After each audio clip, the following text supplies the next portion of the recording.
Reba Darcy and Patricia O'Connor here, and it is a beautiful, warm, sunny Thursday afternoon.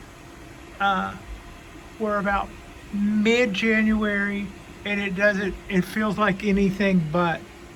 It's quite warm out today. This morning, we were greeted by Carl, which is what the San Franciscans next door have named the fog. And normally, when you see fog roll through here, it does just that. It rolls through here. My first moments in San Francisco some years back, I saw the fastest moving fog I had ever seen. It looked like it was going about 45 or 50 miles an hour, whipping through San Francisco while I was sitting at a red light at a rental car. I was kind of surprised by that, but this morning, I think you might even can kind of see how wet the pavement looks out by the pool. Everything had a dripping wet look because we were just socked in this big heavy cloud, and it was just hanging still. And it was really kind of cool looking, and it made for a misty morning for sure. But it hung around. It even took probably till here. It took from probably till 11 o'clock to burn off. So that is one of the things that people attribute the prosperity or the health of the redwoods to. A lot of those California redwoods thrive on those fogs rolling through. Even in drought or dry seasons, they still get a healthy dose of like they're getting their own little needles or fronds or whatever misted by the cloud that comes rolling through. We call it fog, but basically when it goes up one side of a mountain, it's a cloud, and when it rolls down the other close to the ground, it's fog, but it's the same weather. So all the trees love it. It is also can be a little bit deceptive. I have to be real careful. The top of the soil will look damp because everything will have spent the morning getting watered, but underneath it will be as it has been watered, how long ago. In other words, just the opposite of your normal watering trick where it looks dry on top but you dig down an inch and see if it's wet. This is just the opposite. You'll look at the little green fungi on the top and think that everything looks like we just got a little bit of water, and then go just a little bit below and everything, the akadama is bone dry. So you kind of gotta watch that a little. It's something that could catch you out if you're not careful. But to that end, a little bit of a catch up. I know I just did one. My last video was a bit of a catch up, but sometimes when you prune stuff, you go back and you look at it and you go, yeah, this is kind of settled in here. This is kind of settled in here. Kind of like if you got a haircut, you would just get a haircut. But if you lived with a hairdresser, they would probably go back and look and go, oh yeah, he look, click, and go back, click. So to that end, I decided it was time with the weather like this. I know we have February to go, but I'm pretty sure that just as history, not pretty sure, but by history as our guide, by Valentine's, about 3 weeks from now,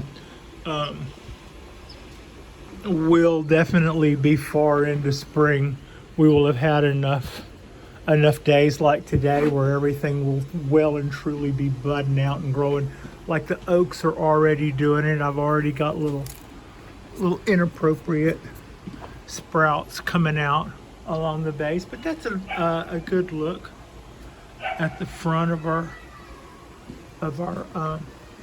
coastal oak. Coastal, yeah, I think coastal oak. And I don't think any of that is necessarily new on the Dawn Redwood.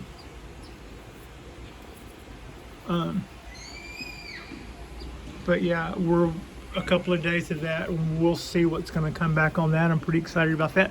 Now, a couple of times now I have walked through here and said, yeah, that needs a trim, that needs a trim. I'm pretty sure that is all. I don't know if you can see it because of the shadows. It's kind of messing with it too. But that's the final shape that I'm going to go into spring with on the Kodahai maple forest. And then again, that's what the bougainvillea looks like. It's easiest thing I've started so far. I don't want to jinx that, but so far it's been a real pleasure. Now, originally when I did this, probably part of what I really loved about it was these two tops were close to the same length, and they kind of had it was really easy for me to see the thing I wanted to start, which was this parallel motion in the two of them. So rather than have this one be this long and have that one be that long, and they both had those bulbous ends where I left the tips grow out last year. So I knew I was going to cut both of those tips off, but the question I had was, do I leave them their length? Because really all I had to do was just take off the ends. Other than that, it was kind of the same taper all the way, and kind of the same taper all the way. So what I decided to do was to bring them back both a little closer to even. This one could have been a little longer, but it's fine either way. What I want is to get two fronds out. Even though that's like bicycle handlebars, it's kind of the look I'm going for. There and there, and then the lower limbs. I think I've already discussed where you can kind of see that. These guys have already gotten watered, and these guys have already gotten watered. And looking at the tops, it looks like they could be watered again. Wouldn't hurt them.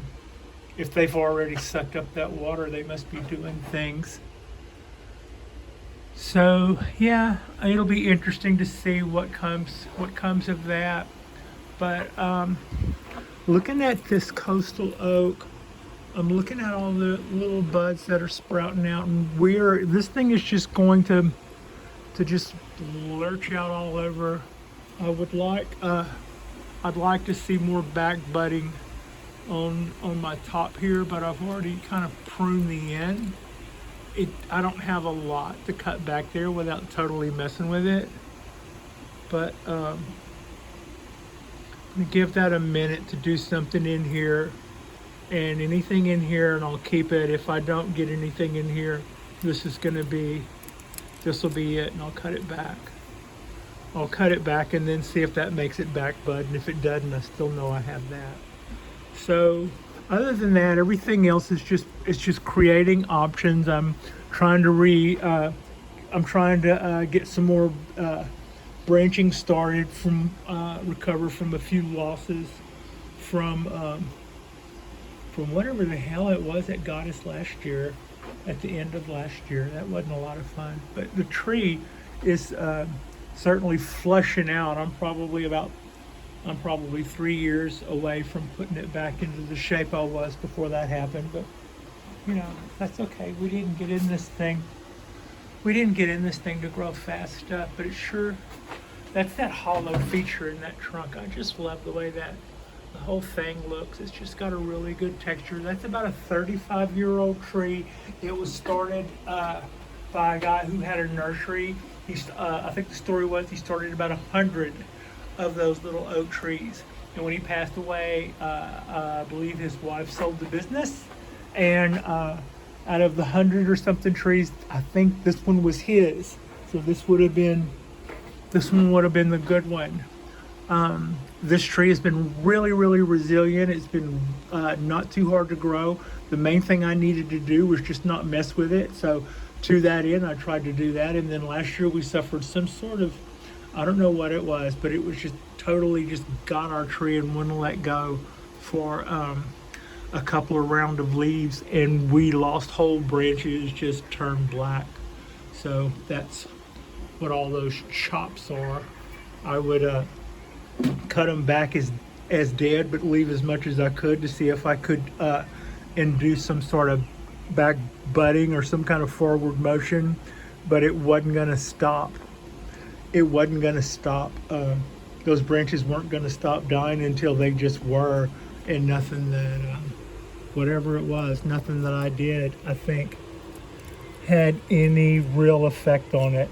Actually, I did treat these guys with a systemic, and there are some other trees that I did that to, that I'm worried that that might have not have been the way to go. But when it comes to this oak and the cork bark oak, let me see if I can flag that.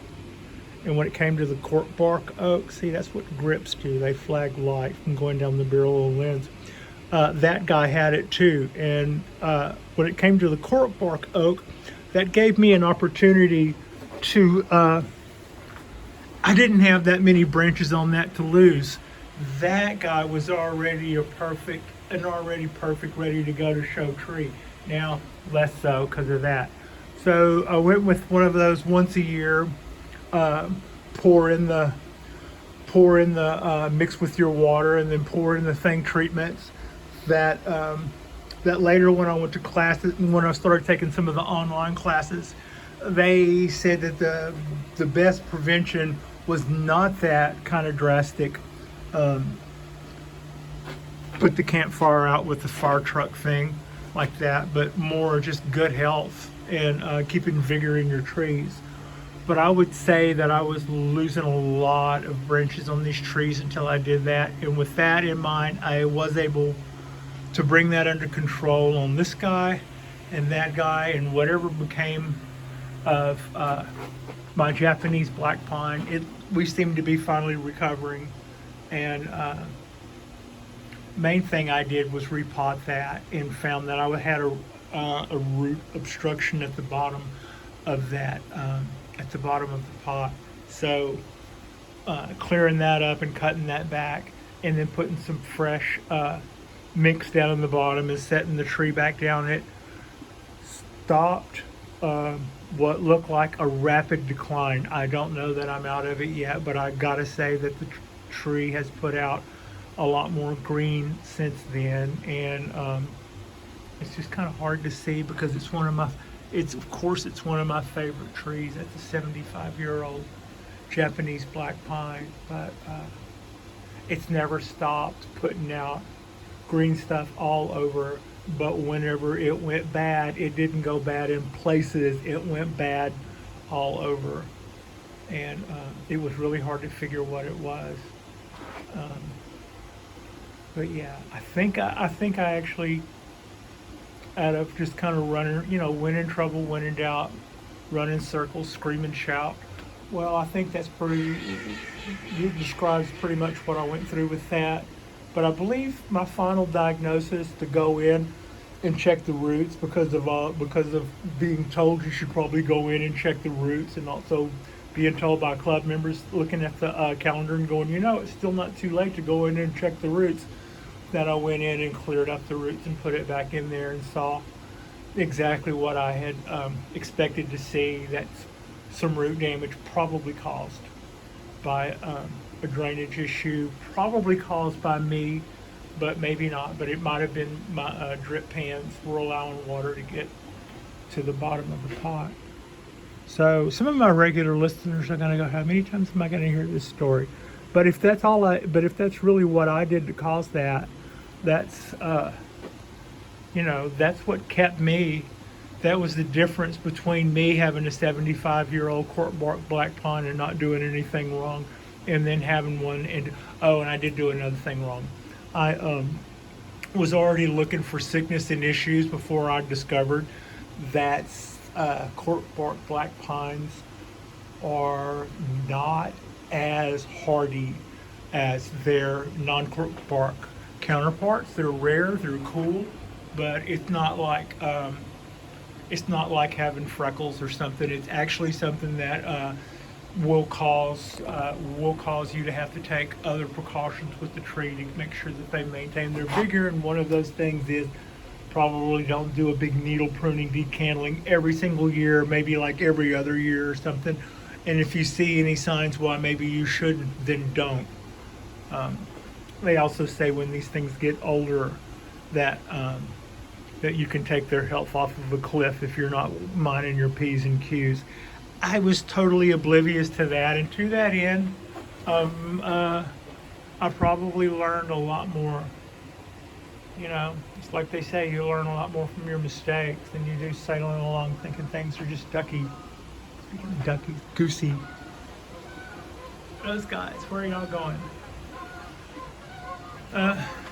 So yeah, this is pretty much what we have going on today. Everybody's looking good. Everybody is pretty much in their final shape. That is in its spring shape. Those guys are in their spring trim. These guys are ready for their spring, and I'm really looking forward to watching these guys. They're starting to do some really cool stuff, and they're already starting to look like a group, you know, in the way that things that have been together for a long time do. I'm a little anxious to see what comes out on my Dawn Redwood, but win or lose, I still think that Dawn Redwood would be a great porn name. So this is going to have good things happening on it. This is going to have good things happening on it. This always looks good. This is kind of one of those disasters that turns out better. It's almost like you dropped the cake, but then you discovered lasagna or something, because I really like what's going on with all of this stuff. If I have any lessons to share, I've been meaning to show this. When I wired some of this stuff, it was absolutely heavy enough to take the wire, and based on that, I did it. This was a sprig, and I remember thinking that it was like trying to wire a piece of grass. And I don't think that it's really gonna kill me, because even if this damage rolls over into the next couple of years and I'm still looking at it, I don't think it will look like cut marks or knife marks or saw marks or something. You know, it'll look like something that happened to the damn tree. But you can definitely, I think I'm showing you this in the camera pretty well. You can see where I damaged the bark on that limb trying to wire something that, for me, now it might have been all technique too, granted, but it might have been that that was caused by me trying to wire something that was too little to be wired. Just because it was time to wire all of this stuff, that didn't mean I needed to. I looked at that and went, well, that's going to be tricky. It should have been my word to myself to not do that. Speaking of which, look at all the, I was showing the back bud there, the one on the bottom coming off just a couple of days ago, but I think you can probably see all of those other little dots on there. There's probably a half a dozen or to a dozen other little spots out there that are looking like they are getting ready to just bust right out. So yeah, it feels like spring. I know we've got February to just come and go yet, but usually by February it kind of is spring, and I don't think we've had much of a winter. So we are ready. If we have winter, we can deal with it, but otherwise we have everything back in our ready for spring position, and the only exception being that if spring gives me, like I said earlier, spring gives me a shoot right there, I might let that be a new leader and give up this 2-year-old banana. But other than that, everything is we're in go mode. In case it decides that this is it for the winter, we're in go mode. And but otherwise, we're also good to go. We're also a bit good to go if it decides to be winter, which it could do any minute. But today's like today, where we start off with like a London fog. You could barely see the pool building, and the buildings behind it were just kind of shadows. That's how thick the fog was. Very impressive. Very impressive. So this guy is just hanging out, doing what it does. The little show-hen ponderosa, at least I get to water it a little bit because of the small size of its pot. But and when it comes to this, I was talking about the Boon mix earlier. Looking at the top here, it looks absolutely dry on top. And since I always used Akadama before this, that did make it easier for me to do my go down 1 inch and check. But I've finally figured out, not really figured out, I just had to have it, this Boon mix for a few days to get used to the look. And basically it's the same thing. You just go down about that same inch and you can definitely tell that the Akadama at the bottom of the little hole I just dug is pretty much a different color than that pebble I just dropped, or that pebble I just dropped next to it. So that's how damp it is that far down, which means it's a little more farther down, a little bit more farther down. And a viewer pointed out a couple of days ago that they had used this technique to help drain the plant quickly, and that later in a repotting they discovered they had some dead roots on this end where that corner of the pot, the water had retained in there between the drain holes. I think I have some more drain holes closer. Yeah, I'm touching them right at the edge. So that is possible, but maybe only about that much. And also, I don't know if this makes a difference, but I was told whenever you do this that you take, in that case, that's my wedge, you can see poking out there. But you take the wedge out, set it down level, water it, let the water drain out. And when the water's got through, draining out like 30 minutes later, hour later, then you tilt it up.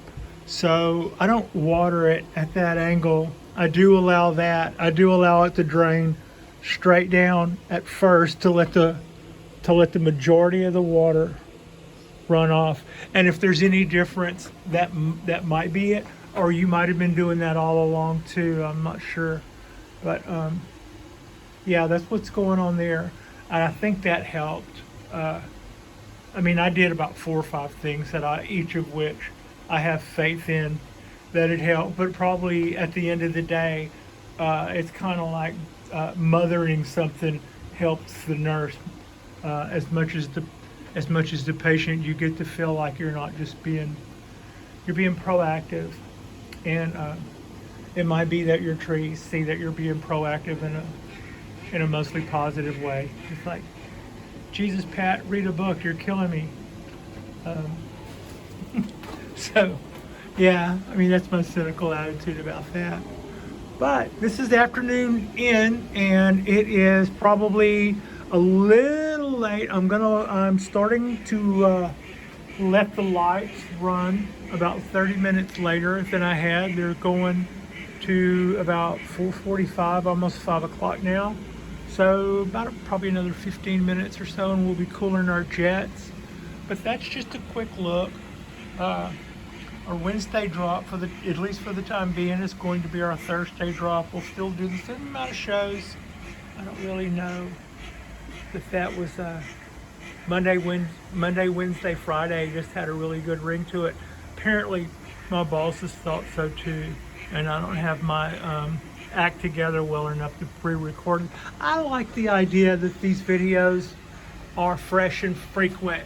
I'm not putting out content that I made last week or the stuff that look edited and stuff. So, yeah, the freshness seal baked right into what we do here. Thank you so much for watching. I appreciate you, and Frida appreciates you. And I will see you guys on Saturday or Sunday for our weekend drop. Thanks for watching.